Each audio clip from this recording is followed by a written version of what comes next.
بسم اللہ الرحمن الرحیم۔ السلام علیکم اسٹوڈنٹ، کلاس 7 اسلامیات کا ٹیچر حافظ نوید اور میرے بچوں، آج ہم لیکچر نمبر 35 کے ساتھ حاضر خدمت ہیں اور میرے بچوں سبق کا عنوان خطبہ حجۃ الوداع ہے۔ جی میرے بچوں، آج ہم اس کے دو لانگ کویسچن پڑھیں گے، کویسچن نمبر 2 اور 3۔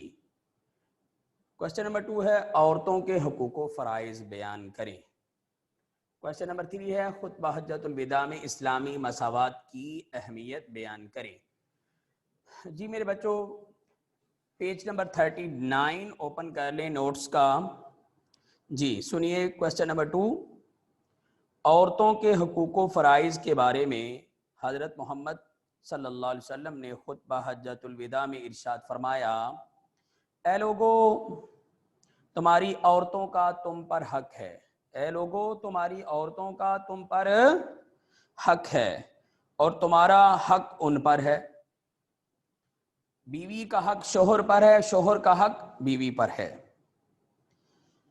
اور وہ تمہاری اجازت کے بغیر کسی ایسے آدمی کو گھر میں نہ آنے دیں جنہیں تم ناپسند کرتے ہو، اور کوئی بے حیائی کا کام نہ کریں، اور تم نے انہیں اللہ تعالیٰ کی امانت کے طور پر حاصل کیا ہے، اور اللہ تعالیٰ کے حکم سے تم نے انہیں اپنے لیے حلال کیا ہے۔ عورتوں کے بارے میں اللہ تعالیٰ سے ڈرو اور ان کے ساتھ بھلائی کا سلوک کرو۔ اسلام سے پہلے عورتوں کے حقوق بری طرح پامال ہوتے تھے، اس خطبے کے ذریعے ان کے بنیادی حقوق کا تحفظ کیا گیا، اس سے عورتوں کے بنیادی حقوق کا تحفظ کیا گیا۔ کویسچن نمبر 3 ہے میرے بچوں، خطبہ حجۃ الوداع میں اسلامی مساوات کی اہمیت بیان کریں۔ جی میرے بچوں جواب سنیے۔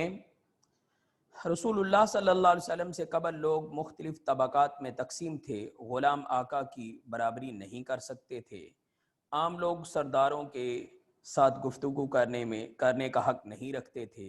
حضور اکرم صلی اللہ علیہ وسلم نے یہ ساری سرحدیں توڑ کر انسان کو برابر کر دیا اور فضیلت کا معیار صرف اور صرف تقوی کو قرار دیا۔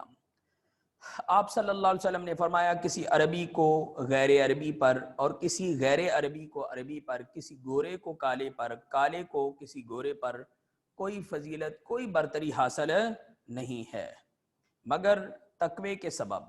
تم سب حضرت آدم کی اولاد ہو اور حضرت آدم علیہ السلام مٹی سے پیدا ہوئے ہیں۔ جب آدم علیہ السلام کی تخلیق جو ہے وہ مٹی سے ہے، اے ابن آدم تیری تخلیق بھی مٹی سے ہوئی تو تو دوسرے انسانوں سے کیسے ممتاز ہو گیا؟ تو یہاں پہ قابل توجہ بات جو ہے میرے بچوں یہ ہے کہ ہم سب مٹی سے بنے ہیں، اور میرے بچوں کوئی کالے رنگ والا ہے، کوئی گورے رنگ والا ہے، کوئی عربی ہے، کوئی اجمی ہے، کوئی زبان بولتا ہے، مختلف لینگویجز بولنے کی وجہ سے کوئی کسی سے ممتاز نہیں ہے۔ اگر کوئی شان والا ہے تو جو اللہ کے حضور جس کی عزت ہے، جس کی شان اللہ کے نزدیک ہے وہی عزت والا ہے، جس کی شان یا جس کی عزت کا معیار رب کے ہاں نہیں ہے وہ اس کا کوئی فضیلت نہیں ہے، اس کی کوئی برتری نہیں ہے۔ تو اس لیے ہم سب انسان برابر ہیں، ہم سب کا خدا ایک ہے، ہم سب کا رسول حضرت محمد مصطفیٰ صلی اللہ علیہ وسلم ایک ہیں، تو ہم سب مسلمان ہیں۔ ہم کسی بھی رنگ و نسل کے ساتھ تعلق رکھتے ہوں تو ہم سب حضرت آدم کی اولاد ہیں، اور آدم مٹی سے بنے، تو لہذا برتری کا معیار جو ہے وہ صرف اور صرف تقویٰ ہے۔ تو میرے بچوں یہ دو لانگ کویسچن ہم نے آج پڑھے، تو میں امید کرتا ہوں آپ لوگ اچھے طریقے سے یاد کریں گے۔ کل تک کے لیے اللہ حافظ، السلام علیکم ورحمۃ اللہ۔